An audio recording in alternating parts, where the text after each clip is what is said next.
Custom settings मेनू के बारे में डिस्कस करूंगा। तो दोस्तों, अगर आप निकॉन के DSLR यूज़ करते हैं और आपका निकॉन के DSLR में यहाँ पे मेनू पे जाते हैं और उसके बाद 3rd नंबर पे आते हैं तो आपको यहाँ पे कस्टम सेटिंग्स मेनू का बहुत सारे सेक्शंस आपको देखने को मिलता है। जैसे कि यहाँ पे निकॉन D7000 में यहाँ पे ऑटो फोकस, उसके बाद मीटरिंग स्लैश एक्सपोजर, उसके बाद टाइमर स्लैश AE लॉक, उसके बाद शूटिंग स्लैश डिस्प्ले, उसके बाद ब्रैकेटिंग स्लैश फ्लैश और यहाँ पे कंट्रोल्स। और यहाँ पे हर एक सेक्शन के अंदर आपको बहुत सारे ऑप्शन या सेटिंग्स आपको देखने को मिल जाएगा। जैसे कि यहाँ पे ऑटो फोकस के अंदर आपको यहाँ पे 8 अलग अलग सेटिंग्स देखने को मिल रहा है। वैसे ही यहाँ पे मीटरिंग एक्सपोजर के अंदर भी आपको देखने को मिल जाएगा और यहाँ पे टाइमर्स शूटिंग या बाकी सेक्शन के अंदर आपको बहुत सारे सेटिंग्स देखने को मिलेगा। तो बेसिकली इन सारे ऑप्शंस आपको निकॉन के अलग अलग मॉडल में कुछ कम या ज़्यादा देखने को मिल सकता है। और दोस्तों, मैं यहाँ पे इन सारे सेक्शंस के अंदर जो जो ऑप्शंस यहाँ पे देखने को मिल रहा है उन सारे ऑप्शंस को एक एक करके प्रैक्टिकल एग्जाम्पल के साथ आपके साथ डिस्कस करूंगा। और दोस्तों, आपको बताऊंगा कि उन सारे ऑप्शंस को चेंज करने से आपको क्या क्या एडवांटेजेस या डिसएडवांटेजेस मिल सकता है। दोस्तों, यहाँ पे हर एक सेक्शन के अंदर बहुत सारे कस्टम सेटिंग्स यहाँ पे देखने को मिलता है और मैं अगर एक ही वीडियो में उन सारे सेटिंग्स के बारे में डिस्कस करूंगा तो वीडियो बहुत ही लंबा हो सकता है। तो इसलिए यहाँ पे जो फर्स्ट सेक्शन है ऑटो फोकस और उसके अंदर जो जो सेटिंग्स या ऑप्शन है इस वीडियो में उन सारे ऑप्शन के बारे में ही बात करूंगा। और यहाँ पे बाकी सेक्शंस के अंदर जो जो ऑप्शंस या सेटिंग्स है उसका वीडियोस मैं बाद में एक एक करके बनाऊंगा। तो दोस्तों, अगर आप इस चैनल में नए हैं तो प्लीज सब्सक्राइब करके बेल आइकन प्रेस करना मत भूलना। और ये वीडियो देखने के बाद अगर आपको अच्छा लगता है तो प्लीज एक लाइक कर देना। तो चलिए वीडियो को शुरू करते हैं। दोस्तों, यहाँ पे कस्टम सेटिंग्स मेनू के अंदर आपको जो फर्स्ट ऑप्शन देखने को मिलता है वो है रीसेट कस्टम सेटिंग्स। तो बेसिकली आप इस ऑप्शन में आके आपका सारे कस्टम सेटिंग्स को रीसेट करके फैक्ट्री डिफॉल्ट्स में सेट कर सकते हैं।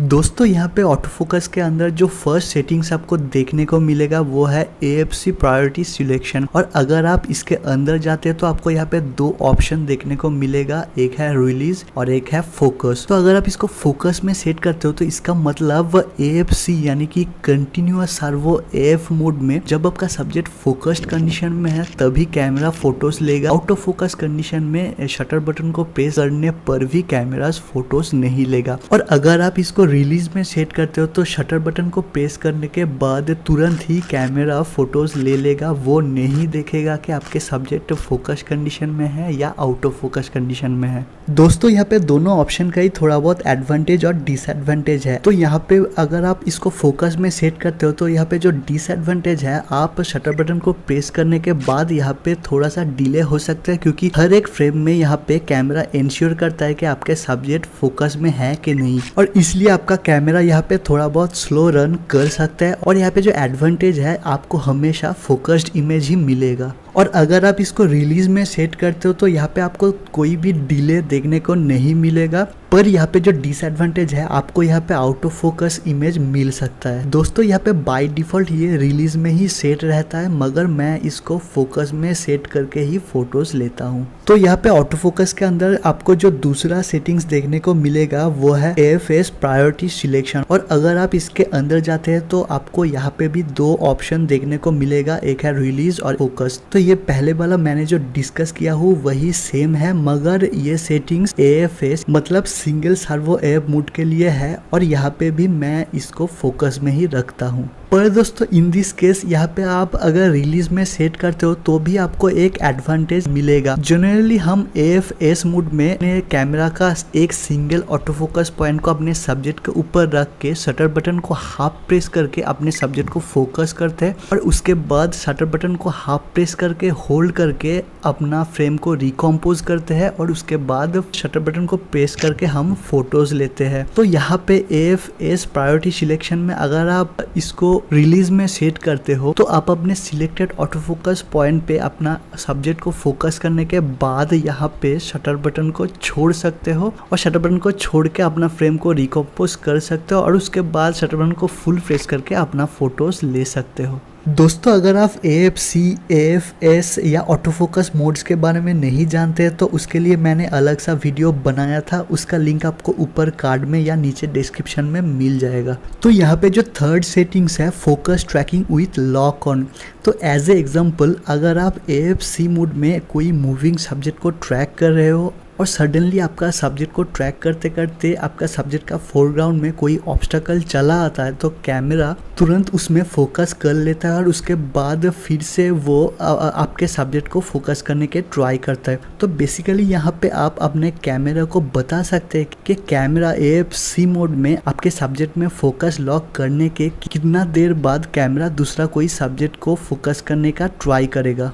तो आप यहाँ पे देख पा रहे हैं कि यहाँ पे 1 2 3 4 5 करके ऑप्शन दिया हुआ है। तो यहाँ पे ऑलरेडी मेंशन है 1 मतलब शॉर्ट और 5 मतलब लॉन्ग। तो आप यहाँ पे अपने हिसाब से चूज कर सकते हैं कि आपका कैमरा AFC मोड में आपके सब्जेक्ट में फोकस लॉक करने के कितना देर बाद दूसरा फोकस करने का ट्राई करेगा। दोस्तों बेसिकली मैं इसको ऑफ ही रखता हूँ, मगर आप अगर कोई ऐसे कंडीशन में कोई मूविंग सब्जेक्ट को ट्रैक कर रहे हैं जहाँ पे फोरग्राउंड में बहुत ज़्यादा ऑब्स्टेकल है तो आप इसको नॉर्मल यानी कि 3 में सेट कर सकते हो। यहाँ पे इसको ऑन करने का और एक जो डिसएडवांटेज है, जब आप कोई मूविंग सब्जेक्ट को ट्रैक कर रहे हो और आपका अब फोकस लॉस्ट हो जाता है तो यहाँ पे कैमरा थोड़ा टाइम लेता है फिर से रीफोकस करने के लिए। तो इसके बाद यहाँ पे आपको जो फोर्थ ऑप्शन देखने को मिलेगा वो है AF पॉइंट इल्यूमिनेशन। तो बेसिकली आप यहाँ पे आपका व्यू फाइंडर को या ऑटो फोकस पॉइंट्स को कैसे हाईलाइट्स करना चाहते हैं ताकि आप लो लाइट में उसको देख सके, आप यहाँ पे उसको सेट कर सकते हो। तो यहाँ पे ऑटो में सेट करने का मतलब कैमरा ऑटोमेटिकली डार्क बैकग्राउंड में या लो लाइट कंडीशन में आपका व्यू फाइंडर को जब आप शटर बटन को हाफ प्रेस करेंगे तो रेड लाइट में हाईलाइट्स कर देगा। इसको यहाँ पे ऑन करने का मतलब कोई भी लाइटिंग कंडीशन में जब आप शटर बटन को हाफ प्रेस करेंगे तो आपका व्यू फाइंडर या ऑटो फोकस पॉइंट्स हाईलाइट हो जाएगा। और यहाँ पे ऑफ करने का मतलब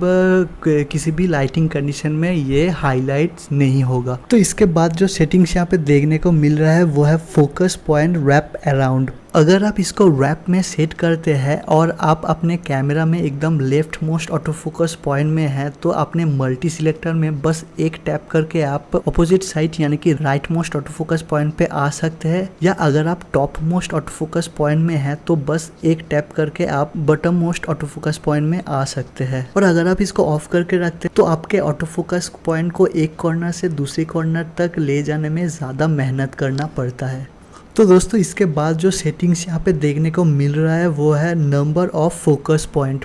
तो बेसिकली यहाँ पे आपके DSLR का नंबर ऑफ फोकस पॉइंट के हिसाब से यहाँ पे आपको ऑप्शन देखने को मिलेगा। जैसे कि यहाँ पे निकॉन D7000 में यहाँ पे 2 ऑप्शन देखने को मिल रहा है जो है 39 पॉइंट्स और 11 पॉइंट्स। तो बेसिकली मैं इसको 39 पॉइंट्स में ही रखता हूँ, मगर आप अगर अपने ऑटो फोकस पॉइंट्स का पोजीशन को बहुत ही जल्दी चेंज करना चाहते हैं तो आप इसे 11 पॉइंट्स में सेट कर सकते हैं।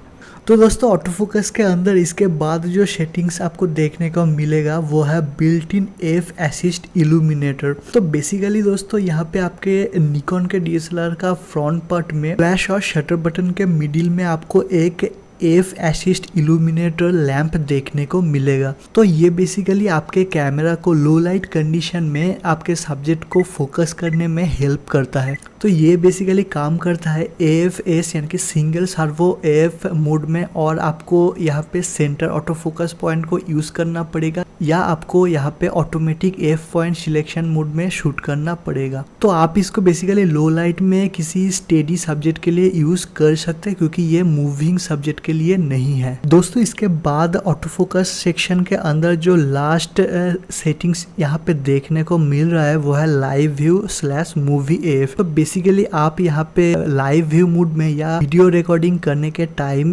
अपना ऑटो फोकस मोड और ऑटो फोकस एरिया मोड को सेट कर सकते हैं। तो बेसिकली आपको यहाँ पे 2 ऑप्शन देखने को मिल रहा है जैसे कि ऑटो फोकस मोड और AF एरिया मोड। और यहाँ पे अगर आप ऑटो फोकस मोड के अंदर जाते हैं तो आपको यहाँ पे 2 ऑप्शन देखने को मिल रहा है। तो यहाँ पे जो पहला ऑप्शन है वो है AFS यानी कि single servo AF। Single servo F mode में वीडियो करने के टाइम या लाइव व्यू मोड में जब आप अपना कैमरा का शटर बटन को हाफ प्रेस करेंगे कैमरा तभी आपका सब्जेक्ट को फोकस करने का ट्राई करेगा। और अगर आप इसको एफ यानी कि फुल टाइम सर्वो एफ में सेट करते हो तो लाइव व्यू मोड में या वीडियो करने के टाइम कैमरा ऑटोमेटिकली आपके सब्जेक्ट को फोकस करने का ट्राई करेगा। और यहाँ पे एफ एरिया मोड के अंदर भी आपको